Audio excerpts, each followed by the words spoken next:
Hello everyone, welcome back to the biology knowledge point YouTube channel.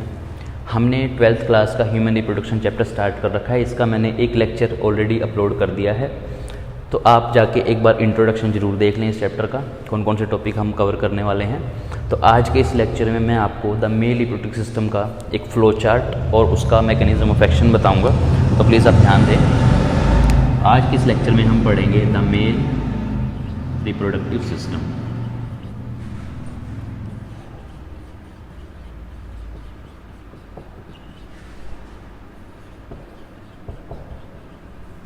ठीक है, मैंने आपको एक फ्लो चार्ट बनवाया था बेटा, इसका दोबारा से देख लो एक बार। प्राइमरी सेक्स ऑर्गन, यहाँ पर सेकेंडरी सेक्स ऑर्गन। ठीक है, प्राइमरी में बेटा हमें पढ़ना है टेस्टिस, सेकेंडरी में हम पढ़ेंगे ग्लैंड्स, डक्ट्स और एक्सटर्नल जेनिटिलिया। ठीक है, तो ये टॉपिक्स हम कवर करने वाले हैं। ग्लैंड्स में भी हम बेटा 3 टॉपिक कवर करेंगे। एक आपका रहेगा सेमाइनल वेसाइकल, एक प्रोस्टेट और एक आपका है बल्ब यूरेथ्रा या फिर कॉपर ग्लैंड। डक्ट में आपका वास डिफरेंशिया, एपिडिडाइमस, वास डिफरेंशिया और आपका इजैकुलेटरी डक्ट। इसमें आप पढ़ेंगे बेटा पेनिस। ठीक है, तो ये फ्लो चार्ट मैं आपको लास्ट लेक्चर में बनवा दिया है, इसलिए मैंने शॉर्ट फॉर्म में लिखा है, तो आप जाके वहाँ से देख लेना। तो अभी हम शुरू करते हैं हमारा मेल रिप्रोडक्टिव सिस्टम। ओके,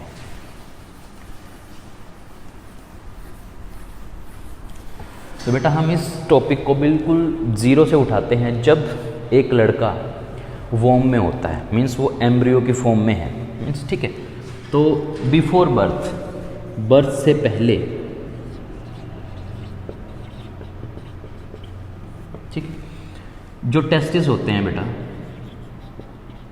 बच्चे के, वो इन एब्डोमेन कैविटी होते हैं। कब? 7 मंथ तक, 7 मंथ, 7 महीने का जब बच्चा होता है एम्ब्रियो, तो उसके टेस्टिस एब्डोमेन कैविटी के अंदर ही होते हैं। Got it? Testis in abdomen cavity कब होंगे? जब बच्चा 7 महीने का होगा। 7 महीने के बाद टेस्टिस बाहर आते हैं into the pelvic region, outside the abdomen cavity. तो अब यहाँ पर एक चीज़ आपको समझनी है बेटा, अगर किसी वजह से ये टेस्टिस 7 मंथ के बाद भी बाहर ना आए और ये अंदर ही रह जाएं, ठीक है, तो उसको हम बोलते हैं क्रिप्टो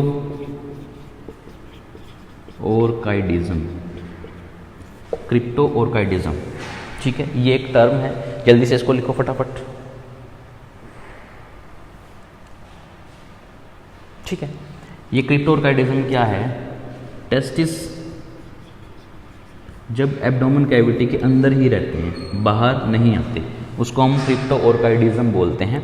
ठीक है, और इसकी वजह से जो मेल है वो इनफर्टाइल हो जाता है। क्यों हो जाता है इनफर्टाइल? क्योंकि उसकी बॉडी के अंदर टेम्परेचर हायर अमाउंट में होता है और टेस्टिस टेस्टोस्टेरोन नहीं बना पाएंगे। ठीक है, स्पर्म नहीं बनेगा, तो ऑब्वियस सी बात है जो मेल है वो इनफर्टाइल होगा। तो आपको ये टर्म पता होना चाहिए। बिफोर बर्थ 7 महीने तक बच्चे के जो टेस्टिस हैं वो एब्डोमेन कैविटी के अंदर ही रहते हैं। 7 महीने के बाद वो बाहर आते हैं। अगर वो बाहर ना आए तो हम उसको बोलते हैं क्रिप्टो ऑर्काइडिज्म, और इसमें जो आपका मेल है वो इनफर्टाइल हो जाता है, क्योंकि टेस्टिस आपके एब्डोमेन कैविटी के अंदर ही और टेम्परेचर वहाँ पर बहुत ज़्यादा होगा, तो टेस्टोस्टेरोन नहीं बनेगा और स्पर्म भी नहीं बनेगा। स्पर्म नहीं बनेगा तो इनफर्टाइल नेचर का हो जाएगा, तो इसको हम बोलते हैं क्रिप्टो ऑर्काइडिज्म। ठीक, नेक्स्ट चलते हैं।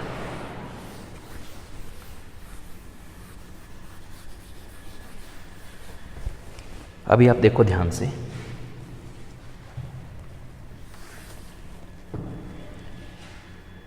ये बेटा मैंने बनाया है एक स्क्रोटम सैक, ये एक स्क्रोटम है। ठीक है, ये इसके अंदर मैंने बनाए हैं टेस्टिस। Note it. और इसके ऊपर यहाँ पर 2 लगी होती हैं आपकी इंग्विनल कैनाल, इंग्विनल कैनाल, ठीक है। इसके ऊपर जितना भी है आपका मसल है, एब्डोमेन मसल है, ठीक है। इंग्विनल कैनाल के ऊपर आपका एब्डोमेन मसल है और ये टेस्टिस है और ये आपका स्क्रोटम है, गॉट इट। इंग्विनल कैनाल से ही आपके टेस्टिस के अंदर, इसके स्क्रोटम के अंदर बहुत सारी ट्यूब निकलती हैं, ठीक है। मान लो ये एक वास डिफरेंशिया है, सेम इधर से निकाल दो, ठीक है। ये वास डिफरेंशिया,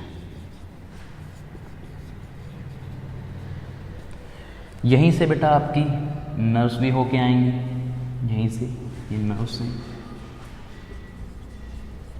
ठीक है। तो इंग्विनल कैनाल एक ऐसी कैनाल है जहाँ से आपके स्क्रोटम सैक के अंदर ट्यूब्स की एंट्री, लिम्फेटिक वेसल, नर्व्स, ये सारे इस कैनाल से होके जाते हैं, ठीक है।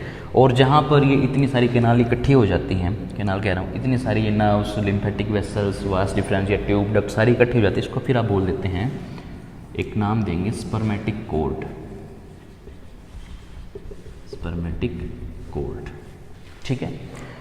नाउ नेक्स्ट, आपके इस स्क्रोटम के अंदर कॉन्ट्रैक्शन एंड रिलैक्सेशन की मूवमेंट होती है, लेकिन वो मूवमेंट दो मसल की वजह से होती है। यहाँ पर दो मसल बनाऊंगा मैं, ये एक मसल यहाँ पर बनाई है मैंने,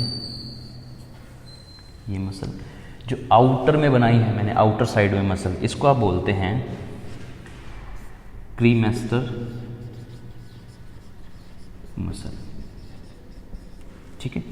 और इसके अंदर यहाँ पर ये एक और मसल बनाई है यहाँ पर, जो बिल्कुल टेस्टिस के लग के जाएगी, ठीक है, ऐसे सेम ऐसे इधर बनाओ, ठीक है। और इसको हम बोलते हैं dartos muscle, dartos muscle, cremaster muscle and dartos muscle. ये जो मसल है बेटा, ये इरेक्टाइल कॉन्ट्रैक्शन, रिलैक्सेशन की प्रॉपर्टी को फॉलो करती है। आपको पता है मसल के पास प्रॉपर्टी होता है कॉन्ट्रैक्शन एंड रिलैक्सेशन। तो यहाँ पर ये दो टाइप की मसल भी आपकी प्रेजेंट है। ये आपके टेस्टिस हो गए हैं, ये टेस्टिस हैं। अब समझो ध्यान से क्या होगा। अब मैं यहाँ पर आपको दो केस दिखाता हूँ। यहाँ पर दो केस देखो, एक केस है टेम्परेचर हाई है, ठीक है, टेम्परेचर हाई है, अबाउ 37 डिग्री सेल्सियस से 40 डिग्री तक जा सकता है। तो क्या होगा, ये मसल आपके टेस्टिस को बॉडी से दूर लेके जाएंगे। मींस आपका जो स्क्रोटम है और ये मसल है, ये रहेंगी रिलैक्स, ठीक है। दूसरे केस में अगर आपका टेम्परेचर बॉडी का कम हो जाता है बिलो 5 डिग्री सेल्सियस, देन ये मसल इस पार्ट को कॉन्ट्रैक्ट करके बॉडी के साथ लेके जाएंगे, बॉडी के पास लेके जाएंगे, जिससे क्या होगा, टेम्परेचर मेंटेन होगा। तो इसको इस पोजीशन में आपकी जो मसल है वो कॉन्ट्रैक्ट रहेंगे, ठीक है। दोबारा से देख लो, ये एक स्क्रोटम सैक है, ये इंग्विनल कैनाल है जहाँ से ट्यूब्स की एंट्री होती है एब्डोमेन कैविटी से टेस्टिस के अंदर, स्क्रोटम सैक के अंदर। ये दोनों टेस्टिस हैं, पेयर में आपके टेस्टिस होते हैं। इसके बाद जो लेक्चर होगा वहाँ पर मैं आपको टेस्टिस का स्ट्रक्चर पढ़ाऊंगा। फिलहाल ये देखो, यहाँ पर दो टाइप की मसल, एक क्रीमेस्टर मसल, एक डार्टोस मसल। दोनों मसल का काम क्या है, कॉन्ट्रैक्शन एंड रिलैक्सेशन की मूवमेंट करवानी है। उसके बाद यहाँ पर जहाँ पर ये आपकी सारी spermatic cord, lymphatic vessel join होती है, उसका बोलते हैं स्पर्मेटिक कॉर्ड, ठीक है। This is all about basic information of male reproductive system, birth से लेके और इसके कॉन्ट्रैक्शन रिलैक्सेशन मूवमेंट तक मैंने आपको बताया है। इसके बाद नेक्स्ट लेक्चर हम टेस्टिस के डायग्राम का करेंगे। तो फिलहाल इसको आप जल्दी से बना लो।